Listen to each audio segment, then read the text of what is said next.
नमस्कार दोस्तों। तो आज हम पढ़ेंगे 3.3 का कक्षा 10वीं का जो तीसरा क्वेश्चन का पहला क्वेश्चन है कि दो संख्याओं का अंतर दिया गया है। हमें क्वेश्चन नंबर फर्स्ट है, तीसरा का फर्स्ट।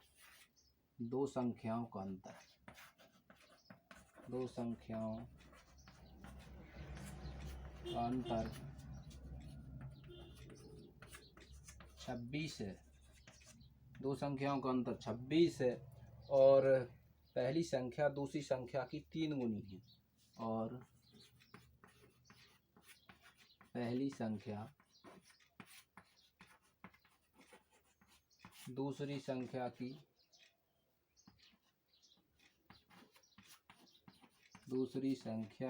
3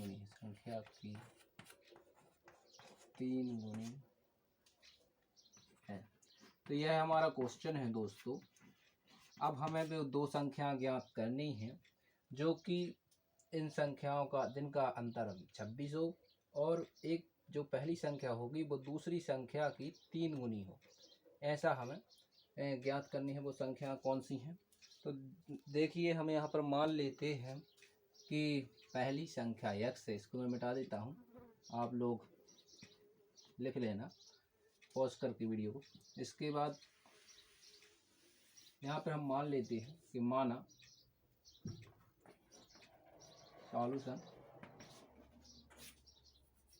सॉल्व डाल लेते हैं। यहाँ पर सॉल्व करेंगे इसको। तो इसके लिए हम क्या करेंगे, माना पहली संख्या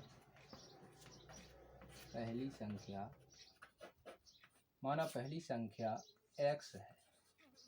यहाँ पर हम पहली संख्या को x मान लेते हैं और दूसरी संख्या को मान लेंगे y, तथा दूसरी संख्या y है। पहली संख्या x है तथा दूसरी संख्या y है। तो हमने ये दो संख्या मान ली हैं। अब हमें ज्ञात करना है कि x की वैल्यू कितनी है और y की वैल्यू कितनी है। तो इसके लिए हम लिखते हैं प्रश्नानुसार। प्रश्न क्या बोल रहा है?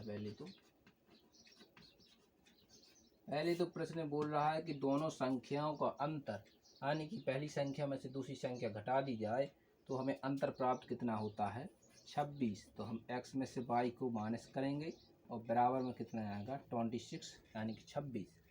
इसको हम इक्वेशन नंबर फर्स्ट दे सकते हैं।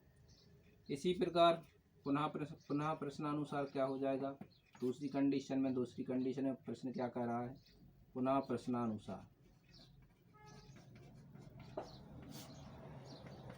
प्रश्नानुसार क्वेश्चन कह रहा है कि पहली संख्या दूसरी संख्या की 3 गुनी है, यानी कि पहली संख्या दूसरी संख्या के बराबर कब होगी, तब हम दूसरी संख्या में 3 का गुणा कर देंगे। तो इस प्रकार से यह 3 गुणित y यहाँ पे लिख सकते हैं, 3 गुणित y। तो x इक्वल टू 3y, तो 3y का पक्षांतर साइड करेंगे तो x minus 3y equal to आ जाएगा 0। इस प्रकार हम इसे इक्वेशन नंबर सेकंड दे देंगे। इसके बाद अब हम इसे किसी भी मेथड से हल कर सकते हैं। जैसे कि आप लोगों ने पढ़ा होगा कि इसे ग्राफ विधि से भी हल किया जा सकता है, इसे हम प्रतिस्थापन विधि से भी हल कर सकते हैं, विलोपन विधि से भी हल कर सकते हैं। तो इसे हम अधिकांशतः विलोपन विधि से हल करते हैं। तो देखिए, इसे मैं अब रफ कर देता हूँ, आप लोगों ने लिख लिया होगा।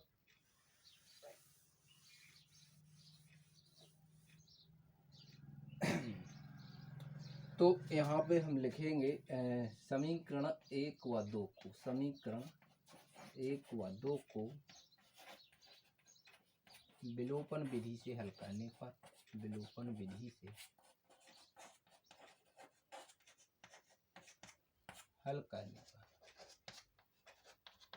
तो यहाँ पर हम समीकरण 1 और 2 को विलोपन विधि से हल कर देंगे। तो विलोपन विधि से हल कैसे होगा, यहाँ पे हम लेंगे कि पहला समीकरण, पहले तो x minus Y equal to 26 और x minus Y equal to x minus 3y equal to 0। इस प्रकार से हमारे ये दो इक्वेशन है। चाहे तो हम यहीं पर चिन्ह पलट देंगे इसमें और इसे हल कर देंगे। तो चिन्ह पलटेंगे तो यह है प्लस का है तो माइनस का हो जाएगा, ये माइनस का है तो प्लस का, और इसमें तो कुछ लगाने की ज़रूरत नहीं, फिर भी यहाँ पर प्लस का माइनस हो जाएगा। एक्स में से एक्स कैंसिल हो जाएगा, 3y प्लस का है और y माइनस का है, तो यहाँ पर बचेगा 2y और यहाँ पे आ जाएगा आपका 26। तो y इक्वल टू 26, तो पक्षांतर यानी कि इसे हम भाग में लाएंगे क्योंकि यह गुणा में है, तो यह भाग में आ जाएगा। तो y बराबर कितना आ जाएगा 26/2, तो y इक्वल टू 13, इसमें इससे डिवाइड कर देंगे तो 13 आ जाएगा। यानी कि दूसरी संख्या हमें प्राप्त हो चुकी है, दूसरी संख्या है 13। अब हमें अगर पहली संख्या निकालनी है तो चाहे हमें यह मान y का जो है समीकरण 1 में रख दें या समीकरण 2 में रख दें, इन दोनों में से किसी भी एक समीकरण में इसका मान रख देंगे तो आपका आंसर आ जाएगा। तो यहाँ लगे समीकरण 1 में y इक्वल टू 30 रखने पर, y इक्वल टू 30 रखने पर तो समीकरण कितना था x माइनस y, तो माइनस y की जगह पर रखेंगे 13 इक्वल टू 26 ही था, तो इस 36 इसका पक्षांतर 60 कर देंगे तो 26 माइनस का प्लस हो जाएगा और ये हो जाएगा 26 प्लस 30, तो x की वैल्यू कितनी आ जाएगी 39, दोनों को प्लस कर देंगे, 3 6 3 9 और 2 1 3। इस प्रकार x की वैल्यू हमें प्राप्त हो गई।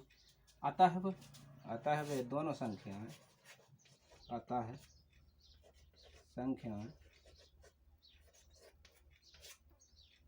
39 व 30 है, 13 है, तो 39 और 13 हमारी वो दो संख्या निकल आई हैं। इस प्रकार हमने इसको हल कर लिया है। यह आपका 3.3 का तीसरा का पहला क्वेश्चन था। बहुत ही इजी क्वेश्चन है, इसी प्रकार के क्वेश्चन परीक्षा में पूछे जाते हैं। तो इतना आपको समझ में आया होगा, आशा करता हूँ। नमस्कार।